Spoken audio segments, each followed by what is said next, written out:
মোদি জৈনা foundation school and কলেজের online ক্লাসে স্বাগত। প্রিয় শিক্ষার্থীরা, আমি মোহাম্মদ সুজন হোসেন, সহকারী প্রভাষক সমাজ বিজ্ঞান, মোদি জৈনা ফাউন্ডেশন স্কুল অ্যান্ড কলেজ। আজকে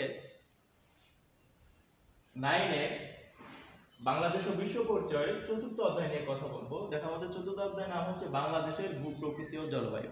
অর্থাৎ এই অধ্যায়ের পর আমরা এর আগে একটি ক্লাস নিয়েছি। সেই ক্লাসে আমরা পড়েছিলাম বাংলাদেশের ভূপ্রকৃতির যে ধরন বা প্রকৃতি রয়েছে সেটা। আর আজকে আমরা যেটা নিয়ে কথা বলবো সেটা হচ্ছে ভূমিকম্প বা আর্থকোয়েক।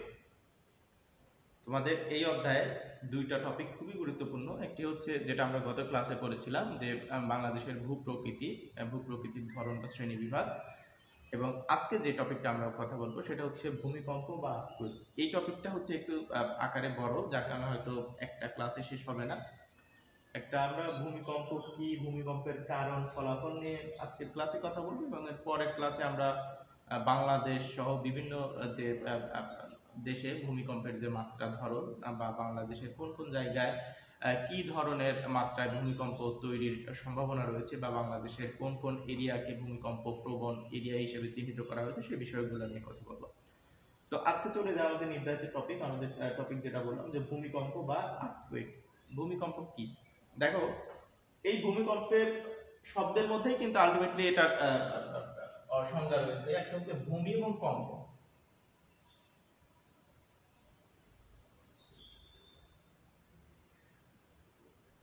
ভূমি এবং কম্প অর্থাৎ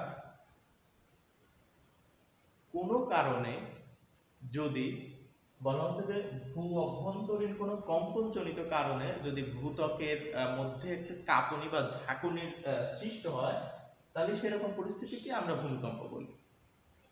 অর্থাৎ ভূ অভ্যন্তরের কোনো বিষয়ে বা ভূ অভ্যন্তরীণ জনিত কোনো কারণে ভূত্বকে বা ভূমির উপর কোনো কম্পন তৈরি হলে সেই পরিস্থিতিকে আমরা ভূমিকম্প বলি। ভূমিকম্পের কারণ কি বা কেন ভূমিকম্প তৈরি হয়? দেখো, তোমাদের বইতে তোমরা দেখবে যে তোমাদের বইয়ের 68 পেজে ভূমিকম্পের যে কারণগুলো দেওয়া আছে, মানে ভূমিকম্পের কারণ এই টপিকে বেশ কয়েকটি কারণ আকারে পয়েন্ট আকারে লেখা আছে। এই কারণগুলো একটু মনে রাখার চেষ্টা করবো, কারণ যদিও বলা হচ্ছে ভূমিকম্প একটি প্রাকৃতিক দুর্যোগ, আসলে প্রাকৃতিক দুর্যোগের অনেক ক্ষেত্রেই সুনির্দিষ্ট কারণ আমরা ওইভাবে ব্যাখ্যা করতে গেলেও প্রকৃতি তো মানুষের নিয়ন্ত্রণের মধ্যে না আসলে, যার কারণে প্রকৃতির বিষয়গুলা সুস্পষ্টভাবে আসলে ওইভাবে বলাও কঠিন। তো তারপরেও এখানে দেখো ভূমিকম্পের বেশ কিছু কারণ এখানে উল্লেখ করা হয়েছে। আমি তোমাদের বই থেকেই পড়লাম। দেখো, এখানে বলছে যে ভূমিকম্পের কারণগুলো যদি আমরা এইভাবে ব্যাখ্যা করে, আচ্ছা আমি আকারে বলতেছি, দেখো গল্প আকারে করে যাচ্ছি।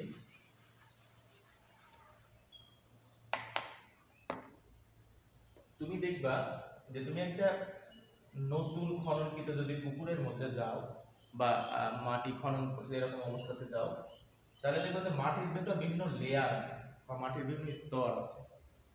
তো বলা হচ্ছে এই স্তরগুলোকে বলা হচ্ছে, মাটির এই স্তরকে বলা হচ্ছে যে টেকটনিক প্লেট, অথবা এই সমগ্র পৃথিবীর এই ভূ অভ্যন্তরের এই বিষয়গুলোকেই মূলত বলা হচ্ছে টেকটনিক প্লেট। এবং এই টেকটনিক প্লেট যদি কোনো কারণে স্থানচ্যুত হয় তাহলে সেই জায়গাতে ভূমিকম্প হতে পারে। অর্থাৎ মানে বিষয়টা হচ্ছে এরকম যে তুমি এরকম মানে স্তূপ আকারে সাজানো ইটের গাদা আছে, মনে করো যে এটা হচ্ছে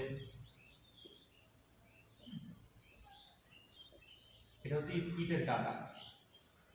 এখন কোনো কারণে তুমি যদি এই ইটটাকে এইখান থেকে টান দাও, তাহলে এই বাকিগুলো ধপ করে কিন্তু নিচে নেমে যাবে এবং পুরা এই গাদিতে বা পুরা এই অংশটিতে একটা কম্পনের তৈরি হবে।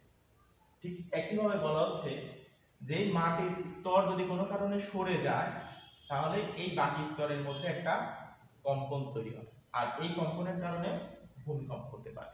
এটা একটা কারণ। আরেকটা কারণ হচ্ছে যে ভূ অভ্যন্তরীণ বা এই যে পর্বতের যে বিভিন্ন লাভা, অর্থাৎ আগ্নেয়গিরি উৎকিরণের সময় যে লাভা অর্থাৎ ব্যাপক বেগে যে ভস্মীভূত হচ্ছে বা ব্যাপক বেগে যে উৎগীরিত হচ্ছে, এই উৎগীরণের ফলে ওই স্থানে ভূমিকম্প হতে পারে। আবার পাশাপাশি দুইটা টেকটনিক প্লেটের ঝাঁকুনির ফলেও ভূমিকম্প তৈরি হতে পারে। আবার বলা হচ্ছে যে বায়ুমণ্ডলে এই যে বায়ু সংকুচিত হলে বা সংকুচিত হলে ওই জায়গাতে মূলত একটি ভূমিকম্প বা কাঁপুনির তৈরি হতে পারে। এরপরে দেখো এখানে ভূত্বকের তাপ বিকিরণ করে সংকুচিত হলে ভূনিম্নস্থ শিলাস্তরে ভারের সামঞ্জস্য রক্ষার্থে ফাটল ও ভাঁজের সৃষ্টি হয়, ফলে ভূমিকম্প সৃষ্টি হতে পারে। ভূ-আলোড়নের ফলে ভূত্বকের কোনো স্থানে শিলা ধসে পড়লে বা শিলাচ্যুতি ঘটলে ভূমিকম্প হতে পারে। অর্থাৎ পাহাড়ের মাটি বা পাহাড় বা শিলা যদি কোনো কারণে ধসে পড়ে তাহলে ওই জায়গাতে ভূমিকম্প হতে পারে। এগুলো হচ্ছে ভূমিকম্প তৈরির সাধারণ কিছু কারণ আমরা ব্যাখ্যা করি এইভাবে যে এই কারণে ভূমিকম্প হতে পারে। কিন্তু আসলে প্রকৃতি যে বিষয়টা তৈরি করে বা যেগুলো প্রাকৃতিক কারণকে সুস্পষ্ট নিয়ম দ্বারা আসলে ব্যাখ্যা করা কঠিন। অর্থাৎ প্রকৃতি সবসময় যে নিয়ম মেনে চলে বিষয়টা এরকম নয়, কিন্তু প্রকৃতির নিয়মের বাইরে অনেক বিষয় পরিলক্ষিত হয়। তো ভূমিকম্প হচ্ছে সেরকম একটি বিষয়, যাকে আমরা সংক্ষিপ্ত আকারে কারণ দাঁড় করাতে পারলেও এই কারণের বাইরেও অনেক বিষয় থাকে যে সকল কারণে হয়তো ভূমিকম্প সৃষ্টি হতে পারে।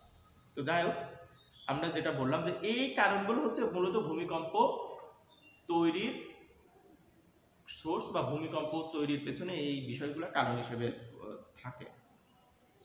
এরপরে আমরা দেখব যে ভূমিকম্পের ফলাফল। দেখো আসলে অনেক কিছুর ফলাফল দুই ধরনের হয়, একটা হচ্ছে পজিটিভ ফলাফল, একটা হচ্ছে নেগেটিভ ফলাফল। কিন্তু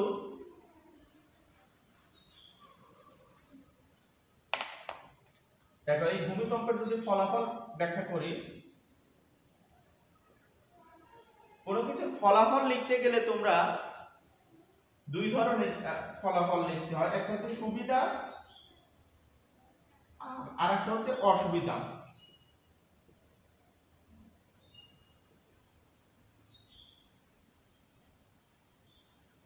অর্থাৎ আমরা কোনো কিছু যদি ফলাফলকে ব্যাখ্যা করি, ফলাফল বা প্রভাব, তাহলে এটা সুবিধাও থাকে অসুবিধাও থাকে। কিন্তু আলটিমেটলি ভূমিকম্পে কোনো সুবিধা নেই। অর্থাৎ যেহেতু এটাকে আমরা একটা দুর্যোগ বলতেছি, দুর্যোগের আসলে অসুবিধাটাই পরিলক্ষিত হয়, এগুলোর কোনো সুবিধা দেখা যায় না। যার কারণে আমরা এটাকে বলতে পারি যে এই ফলাফল সুবিধা প্রাপ্ত নয় বা এই ফলাফলের সুবিধা প্রাপ্ত নয়। তাহলে এই ফলাফলের অসুবিধাগুলো কি কি? প্রথম কথা হচ্ছে দেখো ভূমিকম্প হলে কি হয়। ভূমিকম্প এখানে বলা হচ্ছে যে গত 4000 বছরে প্রায় 1,50,00,000 মানুষ ভূমিকম্পে মারা গেছে। অর্থাৎ 1,50,00,000 মানুষ গত 4000 বছরে ভূমিকম্পে মারা গেছে। তাহলে অর্থাৎ একটা ব্যাপক সংখ্যায় জনগণের জীবন হানি ঘটে। পাশাপাশি কি হয় তোমরা দেখো যে ভূমিকম্প হলে, যেমন কিছুদিন আগে নেপাল বা জাপানে মাঝে মাঝে যে ভূমিকম্প হয়, বা মিয়ানমারে যে ভূমিকম্প হলো, তো এই সকল জায়গাতে ভূমিকম্প হলে আমরা কি দেখি যে বিল্ডিং গুলা যেগুলো কোড অফ কন্ডাক্ট মেনে তৈরি হয়নি, সেগুলো সাধারণত ধসে পড়লে ওই বিল্ডিং এ থাকা মানুষগুলো আলটিমেটলি মারা যায় কম বেশি। রাস্তাঘাট এগুলো হচ্ছে নষ্ট হয়, যাতায়াত ব্যবস্থা নষ্ট হয়ে যায়। এরপরে বৈদ্যুতিক যে তারগুলা লাইনচ্যুত হয়ে যায়। এরপরে গ্যাস লাইন বা হচ্ছে বিদ্যুৎ লাইন যেটা বললাম, অর্থাৎ এই লাইনগুলা বিচ্ছিন্ন হয়ে যায়। অর্থাৎ জনগণ আধুনিক সুযোগ সুবিধা থেকে তখন বঞ্চিত থাকে। এবং সব থেকে বড় যে সমস্যা, অর্থাৎ একটি রাষ্ট্রের মানে অর্থনৈতিক অবস্থার মধ্যে একটা ব্যাপক পরিমাণ প্রভাব সৃষ্টি করে। যেহেতু এটা একটি জনগণের জীবনহানি ঘটায়, পাশাপাশি ব্যাপক পরিমাণ একটি অর্থনৈতিক মানে সংকট তৈরি করে। অর্থাৎ একটি যেহেতু পরিস্থিতি একটি বিকৃত করে অথবা আমরা যদি বলি যে একটি অর্থনৈতিক একটি সমস্যার সম্মুখীন তৈরি করে মানুষকে। অর্থাৎ যেহেতু ব্যাপক পরিমাণে সম্পদের ক্ষয়ক্ষতি সাধিত হয় ভূমিকম্পের ফলে, যার কারণে আসলে রাষ্ট্রীয় বা ব্যক্তিগত অর্থে অনেক অর্থের অপচয় বা অর্থের ক্ষতি হয় হচ্ছে এই ভূমিকম্পের ফলে। এরপরে আমরা দেখি যে ভূমিকম্পের ফলে অনেক সময় যে পাহাড়ি যে জায়গাগুলা, অর্থাৎ পাহাড়ি মাটিগুলা ধসে ওই জায়গার যোগাযোগ ব্যবস্থা টোটালি বিচ্ছিন্ন হচ্ছে। বা অনেক সময় তুমি দেখবা যে ভূমিকম্পের ফলে কি হয় যে উঁচু উঁচু যে গাছগুলো রয়েছে সেই গাছগুলো পড়ে রাস্তাঘাটের চলাচল নষ্ট হয়ে যায়। এবং অনেক সময় হয় যে বাড়ির উপরে যদি এরকম বৈদ্যুতিক তার থাকে তাহলে সে তারগুলোও কিন্তু বা এরকম পড়ে যায়। সর্বোপরি ভূমিকম্পের অসংখ্য ক্ষয়ক্ষতি রয়েছে, যদিও ভূমিকম্প খুব অল্প সময় হয়, অর্থাৎ কয়েক সেকেন্ড বা সর্বোচ্চ এখানে আমি 0.1 সেকেন্ড থেকে মনে করো যে 2 মিনিট পর্যন্ত, মানে এর মধ্যেই ভূমিকম্প থাকে। সাধারণত এটা হচ্ছে একটা কয়েক সেকেন্ড, অর্থাৎ মনে করো যে 0.35 থেকে হয়তো সর্বোচ্চ 1 মিনিট পর্যন্ত হতে পারে। অর্থাৎ ভূমিকম্পের যে ডিউরেশন বা টাইমিংটা কিন্তু খুবই কম সময়। এটা যে 20 মিনিট আধা ঘন্টা ধরে ভূমিকম্প হয় বিষয়টা এরকম না, অর্থাৎ 1 থেকে 2 মিনিটের মধ্যে কিন্তু ভূমিকম্প হয়ে যায়। এবং এই 1 থেকে 2 মিনিটের মধ্যেই যত ধরনের ক্ষয়ক্ষতি আছে সেগুলো কিন্তু সাধিত হয়ে যায়। এরপরে আমরা দেখব যে ভূমিকম্পে ক্ষয়ক্ষতি হ্রাসের পেছনে কি কি পদক্ষেপ নেওয়া যায়। আসলে এটা একটা প্রাকৃতিক দুর্যোগ এবং এর কিন্তু খুব বেশি আগাম প্রস্তুতি থাকে না। যেমন আমি যদি বলি যে বন্যাও একটা প্রাকৃতিক দুর্যোগ, কিন্তু বন্যার আগাম প্রস্তুতি হচ্ছে যখন আমি দেখি যে পানি স্বাভাবিকভাবে অনেক প্রতিদিন বেড়ে যাচ্ছে বা পানির লেয়ার উপরে উঠে যাচ্ছে বা পানির বাড়ার মাত্রাটা বেশি, তখন কিন্তু আমি একটি আগাম প্রস্তুতি গ্রহণ করতে পারি। বা আমি যদি বলি যে খরা, অনেকদিন ধরে বৃষ্টি হচ্ছে না, এটাও একটি প্রাকৃতিক দুর্যোগ, আমি এইটাকে কেন্দ্র করে একটু প্রস্তুতি গ্রহণ করতে পারি। আমি যদি বলি হচ্ছে যে তোমার সাইক্লোন বা ঘূর্ণিঝড়, এগুলো হয়তো অনেক মেঘ লেগেছে বা হচ্ছে বাতাস শুরু হয়েছে, আমি এইটা দেখে হয়তো প্রস্তুতি গ্রহণ করতে পারি। কিন্তু ভূমিকম্পের আগাম প্রস্তুতির জায়গাটা আসলে খুব কম, যেহেতু এটা খুব অল্প সময়ের মধ্যে ভূমিকম্প সৃষ্টি হয়েছে এবং খুব বেশি আগাম প্রস্তুতি ছাড়াই মূলত ভূমিকম্প সাধিত হয় বা এই প্রাকৃতিক দুর্যোগটা সংঘটিত হয়ে যায়। যার কারণে পূর্ব প্রস্তুতিমূলক পদক্ষেপ আসলে নেওয়ার সুযোগ কম। কিন্তু তারপরেও যে বিষয়গুলো স্থায়ীভাবে যে বিষয়গুলো নেওয়া যেতে পারে সেটা হচ্ছে যে ভূমিকম্প যখন হবে তখন অবশ্যই যে যেখানে আছে তাকে সেই জায়গাতে স্থির থাকতে হবে, নতুবা খোলা জায়গাতে, যে জায়গাতে মাথার উপরে উঁচু কিছু নেই এরকম জায়গাতে থাকতে হবে। এবং ভূমিকম্প হলে বলা হচ্ছে যে কেউ যদি বিল্ডিং এ থাকে বা উঁচু দালানে থাকে তাহলে হুড়মুড় করে নামা যাবে না। অর্থাৎ নামতে গিয়ে অনেকে হয় কি যে ভূমিকম্পে ক্ষয়ক্ষতি না হলেও সে হয়তো সবাই একসাথে হুড়মুড় করে নামতে গিয়ে অনেক সময় জানমালের ক্ষয়ক্ষতি হতে পারে, এটা করা যাবে না। এবং বলা হচ্ছে যে সব থেকে বড় যে বিষয়টা সেটা হচ্ছে বিল্ডিং এর যে কোড অফ কন্ডাক্ট রয়েছে, অর্থাৎ বিল্ডিং কোড রয়েছে, সেই বিল্ডিং কোড মেনে বিল্ডিং গুলো তৈরি করতে হবে বা আবাসস্থলগুলো তৈরি করতে হবে। অর্থাৎ প্রত্যেকটা ভবন নির্মাণ করার আগে তার কিছু কোড অফ কন্ডাক্ট রয়েছে, তার কিছু নিয়ম কানুন রয়েছে। অর্থাৎ সেই বিল্ডিংটা বা কি মানের সেখানে ম্যাটেরিয়ালস ব্যবহার করলে যে 3 মাত্রা, 4 মাত্রা, 5 মাত্রা, 6 মাত্রা বা কোন মাত্রার ভূমিকম্প সেটা সহনীয় হবে সেই বিষয়গুলো মেনে বিল্ডিংগুলো তৈরি করতে হবে। যেন ছোটখাটো ভূমিকম্প হলে অনেক সময় নর্মালি যে ভূমিকম্পগুলো হয় 4 মাত্রা, 5 মাত্রা বা 3 মাত্রা, এই মাত্রার ভূমিকম্প হলে সেগুলো সাধারণত ভেঙে পড়ে না, যেগুলো কোড অফ কন্ডাক্ট মেনে তৈরি করা হয়েছে। তো এই বিষয়গুলোকে মাথায় রাখতে হবে স্থায়ীভাবে, যে বিল্ডিংগুলো যখন তৈরি করতে হয় বা আবাসস্থলগুলো যখন তৈরি করতে হয় তখন এই আবাসস্থলগুলো কত মাত্রার ভূমিকম্প সহনীয় হবে সেই বিষয়গুলো মেনে তারপরে তৈরি করতে হবে। এরপরে বলা হচ্ছে যে ভূমিকম্প হওয়া বা ভূমিকম্প হওয়ার আগে যে বিষয়গুলো দরকার সেটা হচ্ছে যে বৈদ্যুতিক লাইন বলি বা হচ্ছে রাস্তাঘাট বলি, এগুলা একটু মানে বৈদ্যুতিক লাইন থেকে একটু বিচ্ছিন্ন রাখতে হবে। অর্থাৎ বৈদ্যুতিক লাইনের একটা নির্দিষ্ট গতিপথ থাকবে, রাস্তাগুলাকে রাখতে হবে মানে বৈদ্যুতিক লাইন মুক্ত। তাহলে হবে কি যে, এবং অনেক সময় আমাদের দেশে যেটা হয় যে বাড়ির চালের উপরে দেখা যায় যে বিদ্যুতের লাইন ঝুলছে বা বিদ্যুতের যে খুঁটি রয়েছে, এই বিষয়গুলো আসলে ভূমিকম্পের জন্য একটু মারাত্মক রিস্কি ধারণ করে। যে অনেক সময় এই লাইনগুলা বা এই খুঁটিগুলা বাড়ির উপরে হেলে পড়ে বা এই তারগুলো অনেক সময় ছুটে পড়ে, মানুষের ঘর বাড়ির উপর ছুটে পড়ে। তো এই বিষয়গুলোকে মাথায় রাখতে হবে, তাহলে হবে কি যে কিছুটা ক্ষয়ক্ষতি কিছুটা কমানো যেতে পারে। আসলে যেহেতু বারবার বলতেছি যে ভূমিকম্প অন্যান্য প্রাকৃতিক দুর্যোগের মতো আগাম সংকেত দিয়ে আসে না, বা এটা ধারাবাহিকভাবে আস্তে আস্তে বাড়তেছে, বিষয়টা এরকম না, যার কারণে এর পূর্ব প্রস্তুতিমূলক বিষয়গুলো গ্রহণ করার সুযোগ কম।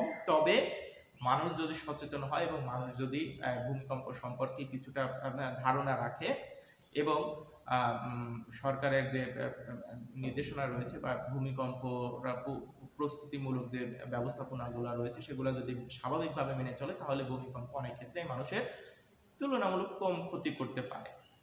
তো এই হচ্ছে মূলত তোমাদের আজকের যে টপিকগুলো ছিল সেই টপিকের আলোকে কিছু আলোচনা, যেটা আমরা প্রথমে বললাম যে আজকে আমরা প্রথমে ভূমিকম্প কি বা ভূমিকম্পের কারণ, ভূমিকম্পের ফলাফল এবং ভূমিকম্পের ক্ষয়ক্ষতি হ্রাসের যে পদক্ষেপ। আসলে এই টপিকটা একটু বড়, এরপরে আমরা ভূমিকম্পের ঝুঁকি মোকাবেলায় বাংলাদেশের যে প্রস্তুতি সহ আলোচনা করবো, যে বাংলাদেশের ভূমিকম্পের কারণগুলো কি কি, বা বাংলাদেশে যে ভূমিকম্প প্রবণ যে বলয়গুলো রয়েছে বা বাংলাদেশের ভূমিকম্প প্রবণ যে স্থানগুলো রয়েছে সেই স্থানগুলো কোন জায়গাকে কি হিসাবে চিহ্নিত করা হয়েছে সেই বিষয়গুলো নিয়ে আলোচনা করব। তো আজকের আলোচনা ভূমিকম্প সম্পর্কিত এখানেই শেষ করছি। তোমাদের সবার জন্য শুভকামনা, ভালো থাকো সবাই।